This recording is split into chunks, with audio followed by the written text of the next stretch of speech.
US president Donald Trump की tariff policy की वजह से यूएस इकोनॉमी में पहली बार 0.3% की गिरावट दर्ज की गई है। ये 3 साल में पहला मौका है जब इकोनॉमी में ये गिरावट आई है। यूएस कॉमर्स डिपार्टमेंट के ब्यूरो ऑफ इकोनॉमिक एनालिसिस के मुताबिक पिछले तिमाही में जीडीपी में 0.3% की सालाना गिरावट दर्ज की गई। नया डेटा दिखाता है कि मार्च में माल के व्यापार घाटे में रिकॉर्ड इंपोर्ट के चलते भारी बढ़ोतरी हुई है। इसके साथ ही ज्यादातर इकोनॉमिक्स ने इस दौरान जीडीपी के अनुमान घटा दिए थे। चौथी तिमाही में अर्थव्यवस्था 2.4% की दर से बढ़ी है। इसके अलावा एपी की रिपोर्ट के मुताबिक अमेरिका में इम्पोर्ट करीब 41% बढ़ा है, जो 2020 के बाद सबसे ज्यादा है। इसके अलावा कंज्यूमर स्पेंडिंग में भी तेजी के साथ गिरावट दर्ज की गई।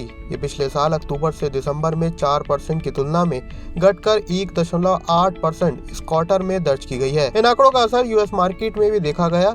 जब ये आंकड़े पेश किए गए तो S&P 500 में 1.5%, नैस्डैक कंपोजिट में 2% की गिरावट आई। बता दें कि ज्यादातर इकोनॉमिस्ट का मानना है कि ट्रम्प ग्लोबल ट्रेड में जो बदलाव लाने की कोशिश कर रहे हैं उससे अमेरिका में महंगाई बढ़ने और मंदी आने की आशंका ज्यादा है। ऐसे में लगातार 2 तिमाही में गिरावट आने से मंदी आ सकती है, जिसका असर भारत समेत दूसरी डेवलपिंग देशों में भी पड़ सकता है। यूएस के इस नए डेटा पर आपका क्या कहना है, हमें कमेंट सेक्शन में जरूर बताएं।